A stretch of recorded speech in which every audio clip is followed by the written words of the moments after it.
नामेर मुसलमान आछे कामेर मुसलमान आमादेर नाई ठीक किना हम मुसलमान हैं मगर हम में मुसलमानी नहीं हम में ईमान है मगर हम मोमिनी कामिल नहीं हम में ईमान है मगर हम मोमिनी कामिल नहीं आमादेर मुसलमानी दिए सील लगाया दिएছে ওই যে मुसलमानी करायছে ছোটবেলায় ওইটার মুসলমান বাপ দাদা মুসলমান তাই আমরা মুসলমান সূত্রে মুসলমান তাই আমরা মুসলমান খাঁটি মুসলমান আমরা হইতে পারিনি মুসলমান কাকে বলে মুসলমানের কি আখলাক কি চরিত্র আমাদের জানার দরকার আছে না নাই বাপ দাদা মুসলমান আমরা মুসলমান আর ভাবি মুসলমান হইতে বলেছে আল্লাহ সূরা আলে ইমরানের 2 নম্বর আয়াত আল্লাহ বলছেন ইয়া আইয়ুহাল্লাযীনা আমানুত্তাকুল্লাহা হাক্কা তুকাতিহি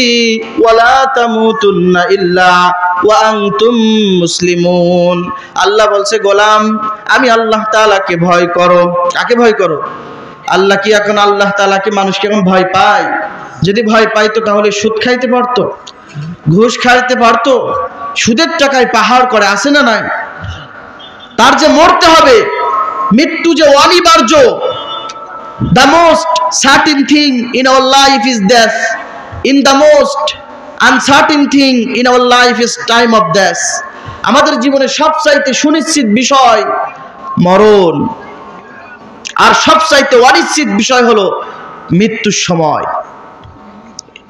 পৃথিবীতে যত নাস্তিক মুরতাদ আছে বৌদ্ধ খ্রিস্টান আছে তারা এক বাক্যে স্বীকার করে মৃত্যু আছে পৃথিবীর মধ্যে আল্লাহ স্বীকার করে না অনেকে আছে বৌদ্ধরা আল্লাহ স্বীকার করে না নাস্তিক মুরতাদ আল্লাহই বিশ্বাসী না কিন্তু পৃথিবীর মধ্যে এমন কেউ নাই যে মৃত্যুকে অস্বীকার করবে মৃত্যু স্বীকার সকলে করে মৃত্যু আসবেই আসবে মরণ থেকে যেখানেই যাও না কেন যেখানেই পলায়ন করো না কেন মরণ থেকে যতই পালাও মরণ তোমায় লইবে ঘিরে যদিও শুধু আকাশ পানে লুকাও সেটাই লাগিয়ে সিঁড়ি মরণ থেকে পালায় বাঁচার কোনো সুযোগ কি আছে পালানো যাবে যেখানেই যাও না কেন আইনা মা তাকুনু ইউদরিকুমুল মাউতু ওয়ালাউ কুনতুম ফি বুরুজিম মুশাইয়াদা আল্লাহ বলেন মজবুত একটা কাছের কিল্লা বানাও তার মধ্যে তুমি যদি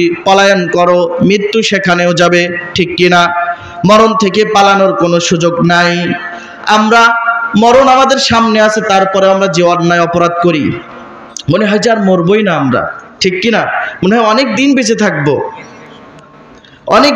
থাকবো আমরা যদি আল্লাহ মরণ না দিত তাহলে যে মানুষ কি করত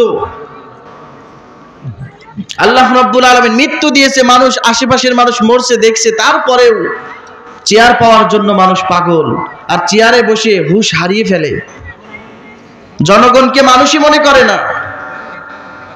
করে না যে জনগণই হলো সবকিছুর মাথা নিজের মতন করে সমাজটা চালাইতে চায় দেশ চালাইতে চায় শেষ পর্যন্ত বিতাড়িত হয়ে এ দেশ ছাড়া লাগে বলেন তো দেখি দরকার আছে আবার জনগণের উপরে জুলুম করা বোঝে না কোরআনের জ্ঞান না থাকলে এমনই হয় তো মুহাম্মদুর রাসূলুল্লাহ সাল্লাল্লাহু আলাইহি ওয়াসাল্লাম যে কথা বলছিলাম মনে রাখতে হবে ন্যায় বিচার করা পছন্দ করতেন ন্যায় বিচার করতেন আর তিনি মহৎ রাজনীতিবিদ ছিলেন তিনি রাজনীতি করতেন মদিনায় শাসন করেছেন তিনি 10 বছর সুবহানাল্লাহ পড়েন সুবহানাল্লাহ সেই মুহাম্মদুর রাসূলুল্লাহ সাল্লাল্লাহু আলাইহি ওয়াসাল্লাম তিনি আমাদের জন্য যা কিছু নিয়ে এসেছে তা আমাদের গ্রহণ করতে হবে নাকি বলেন আল্লাহ বলেন সূরা হাশরের মধ্যে এই পাশে কি দোকান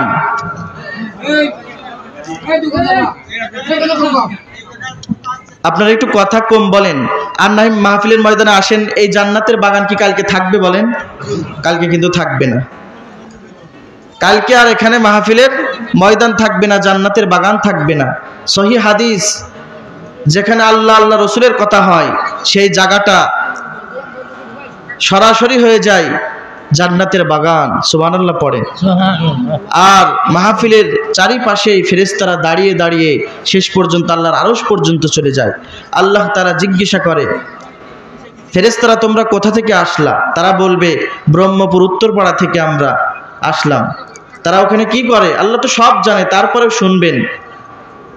ফেরেশতারা বলবেন ওখানে কোরআনের আলোচনা হয়। তারা কি কখনো আমাকে দেখেছে? ফেরেশতারা বলবেন না তো আল্লাহ, তারা তো কখনো দেখেনি। ঠান্ডার মধ্যে বাড়ি ঘর নাই, ওরা ওখানে বসেছে কেন? আল্লাহর কাছে আল্লাহ শুনতে পছন্দ করে ফেরেশতার কাছে। আল্লাহ তো সব দেখছে, তারপরেও শুনবে, কারণ বান্দাকে যে অত্যন্ত বেশি ভালোবাসে আল্লাহ। ফেরেশতারা বলে তারা আপনাকে দেখিনি, জান্নাত দেখিনি, জাহান্নাম দেখিনি, তারপরেও মহব্বতে বসে গেছে আপনার কথা শোনার জন্য। আল্লাহ বলে যা, উলাইকা ইউবাদদিলুল্লাহু সাইয়্যাতিহিম হাসানাত, ওদের পিছনের সমস্ত গুনাহকে আমি ক্ষমা করে তো দিলামই, বরং গুনাহকে নেক দ্বারা পরিপূর্ণ করে দিলাম। সুবহানাল্লাহ। এজন্য যারা আশেপাশে ঘোরাফেরা করছেন, মায়েরা যদি ঘোরাফেরা করে থাকেন, আপনারা মাহফিলে মহিলা প্যান্ডেলে চলে যান। আর যারা যুবকরা কিংবা আমার ভাইরা ঘোরাফেরা করছেন, আজকের জন্য শুধু, হতে পারে আজকে আপনার রাত শেষ, আজকে রাতে আপনার মৃত্যু হতে পারে, আল্লাহ না করুক। এজন্য সময় নাই, মাহফিলের ময়দানে আমরা এসে বসে যাই। আল্লাহ তৌফিক দান করুক। আমি বলতে চাই, মা আপনি ঘরের দরজা দিয়ে মাহফিলের ময়দানে চলে যান, আপনার সন্তানকেও মাহফিলের ময়দানে পাঠিয়ে দেন, নাকি বলেন? মাহফিলের ময়দানটা আজকে আপনি আপনার সন্তানকে পাঠিয়ে দেন, হতে পারে আজকেই শেষ রাত, হতে পারে মৃত্যুর। আল্লাহ সে তৌফিক দান করুক, আমিন। আমি সোজাসুজি আলোচনায় চলে যাই, যেহেতু সময় নাই, আমার সময় অনেক অল্প দেওয়া হয়েছে, এ কারণে আমি অল্পর মধ্যে শেষ করতে চাই। আমি যে আয়াতে কারিমা তিলাওয়াত করেছি, আল্লাহ রাব্বুল আলামিন বলেন সূরা আলে ইমরান, মনে রাখতে হবে মাহফিল একটা ক্লাস। শুধু আমি কানে হাত দিয়ে কেকায়ে গেলাম, আপনারা কিছুই বুঝলেন না, কিছুই জানলেন না। কিছু শিখতে হবে, আমল করতে হবে। মাহফিল তো এখন সব জায়গায় হয়, ওয়াজ করা বক্তাদের এটা পেশা হয়ে গেছে। আর মাহফিল এটা কেমন জানি একটা মানুষের, এটা কমিটিদের পেশা হয়ে গেছে। হেদায়েত নাই।